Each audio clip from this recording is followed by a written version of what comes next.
I've been using the Apple iPhone 14 Pro for the past 6 months or so since its release. Because I cover smartphones a lot here on the channel, I get a number of comments about my daily phone, why I'm sticking with the iPhone, even though I test obviously a lot of the latest Android flagships. So I thought I'd address that in this video. This is 6 months on with the iPhone 14 Pro from a photographer's perspective. I'm going to go through some things I absolutely love about the iPhone 14 Pro, and of course we will discuss some things I really dislike still about the iPhone system and where I think it could be improved. First things first, I think the most common question I continually get about my iPhone 14 Pro is what case I'm using on this phone. It happens on pretty much every single video I make about the iPhone, and it's as simple as the standard Apple leather iPhone case. So this is the sort of real true leather version, and it is the tan color, and over time you get this really nice patina where you kind of get an aging of the leather, and it just kind of looks really nice, really personable. All I can say is that I've just been using this with normal usage and it looks like this. I've had a lot of comments saying like, do you grip your phone stupidly hard and stuff like that, because it really does kind of looking like it's showing its age. But I absolutely love it. I think it's a really nice sort of side effect of using the case a lot. I think it really adds a bit of personality to your phone, and you guys seem to love it, so that's that. So as a photographer, I have access to a number of professional cameras. I'm shooting on the A7S Mark III right now. I shoot all of my professional stills work on the Sony A7 Mark IV, but I still come back to shooting on the iPhone 14 Pro a lot. I also have access to a number of Android phones, and obviously you guys have seen a lot of my coverage on, for instance, the S23 Ultra, and I don't think there's any discussion about whether or not the iPhone is significantly better than any of these cameras. I mostly am on the iPhone continually because the camera performance is exceptional, and I prefer the iOS over Android in terms of my daily usage. The cameras, though, are fantastic. You've got 3 really strong performing lenses. You've obviously got that 0.5, the main 48 megapixel lens, and obviously that 3x telephoto. One of the main things that I love to do on this phone is shoot in Pro RAW. So you're shooting with that main rear-facing camera, and you're shooting in 48 megapixel, absolutely incredible photos come out of this thing. I recently shared a bunch of shots I was taking with this phone, and loads of people couldn't believe they were actually taken on a smartphone. I edited these using my iPhone presets I've built specifically for iPhone Pro RAW. These just give it kind of a really nice standard look, and being able to shoot in a RAW mode like that, use kind of presets I've already built on Adobe Lightroom, it basically brings it far closer to a more professional workflow and something that I'm used to on my larger cameras. And that ties really into video performance, and shooting video on the iPhone 14 Pro is fantastic. I actually think this is an area where the iPhone 14 is kind of a step above any of its Android competitors. I actually use this phone a lot in my content creation process. You'll see clips from time to time filmed slightly more casually than like comparing to this setup right here.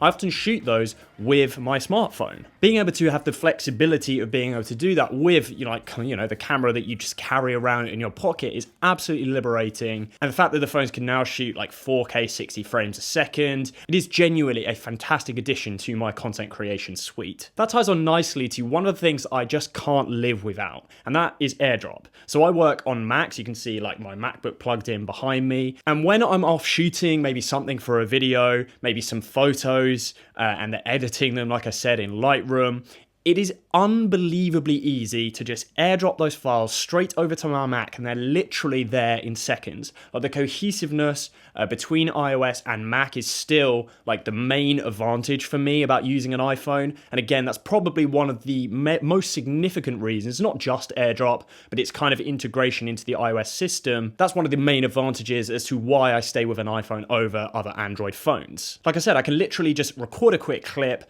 and then immediately transfer it over to my Mac, whereas on Android I'd be messing around with Android file transfer on my Mac, and it's all kind of just, a little bit more complicated. And then the last things I just love about this phone are the build and the design. Like, it feels like any Apple product. It is premium, it feels great in the hand. I love the design of the phones. I'm still not a massive fan of the camera bump, but I think when you use a case like this, Apple have done a good job at sort of nullifying the camera bump so it doesn't actually feel like that inconvenient or that intrusive. And speaking about the case, the other thing I love is Apple Magsafe. And this is something which I don't use to, for instance, like charge my phone all that often or anything like that. But what I do is I have a Magsafe mount in my car.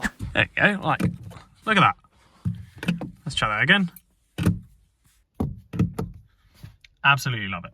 It's just a breeze, and I don't think I can go back to an Android phone now that just doesn't have MagSafe. But this is a 6-month review, and of course there are some things that I'm not enjoying about the iPhone so much. First of all is its battery performance. The iPhone 14 Pro, when I first got it, the battery was decent. I remember it being quite decent in terms of performance. Obviously, I didn't go for the Max, which would have improved the battery performance, but I've just kind of been enjoying phones this size for a while now. But literally over this 6 month, the performance definitely has decreased a bit, and now I kind of really do have to religiously charge this every single day. And if I'm doing a longer day, maybe I'm like on a shoot or something, I'm away from the house, I do have to be conservative with my phone use, otherwise I will certainly run out of battery. And I think for a phone that's like 6 months old, that's not so great. Hopefully we will see the iPhone 15 significantly improve its battery performance. And a note there that that's kind of specifically in the smaller Pro model as opposed to the Pro Max, because I know that the Pro Max battery is supposed to be exceptional. A couple of camera complaints. First of all is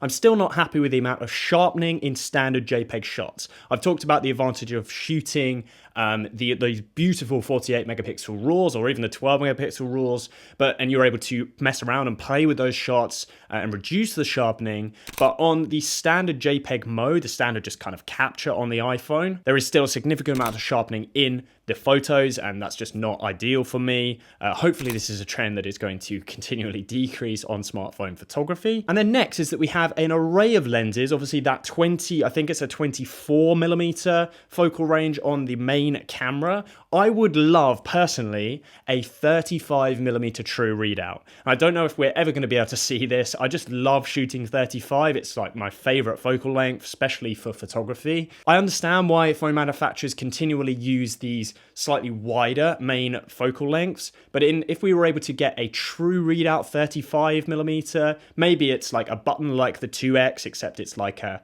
0.3x or something like that. I think this would be exceptional, and it's definitely something which I personally would love, albeit it's probably not a massive complaint for everyone who uses the iPhone. So I forgot to film a roll for this bit, but it is a massive complaint. Actually, one of my bigger complaints with the iPhone 14 Pro is the dust that gathers around the lenses. Like, obviously this is cosmetic and there's nothing really that can be done about this in terms of like your actual usage of the phone. These things just pick up dust like crazy and they're very, very hard to clean. I do personally wish that Apple would put more thought into almost like stopping this happen. It's basically like this needed to be just like stress tested and user tested a little bit more than does already, unless anyone has any tips. And if you do have a tips, please leave it in the comments. I would love to know how you keep your iPhone lenses clean. And then finally, to tie it off, this is the iPhone 14 Pro, and we still have no USB-C. Obviously, this definitely is coming at some point. We will probably, and likely, the iPhone 15, we will see USB-C included on this phone, but it kind of Lightning just seems really pretty outdated now, and I can't wait until we finally get rid of it. So we have it. Those are my thoughts after 6 months using the iPhone. This is my favorite phone I think I've ever used. I absolutely love it. I don't think you should buy one now. If you are kind of thinking about the iPhone 14 Pro, I would now wait until we see the release of the iPhone 15, but it has been an exceptional phone for the last 6 months. I'm thoroughly excited to see where we go with the iPhone line in the next one.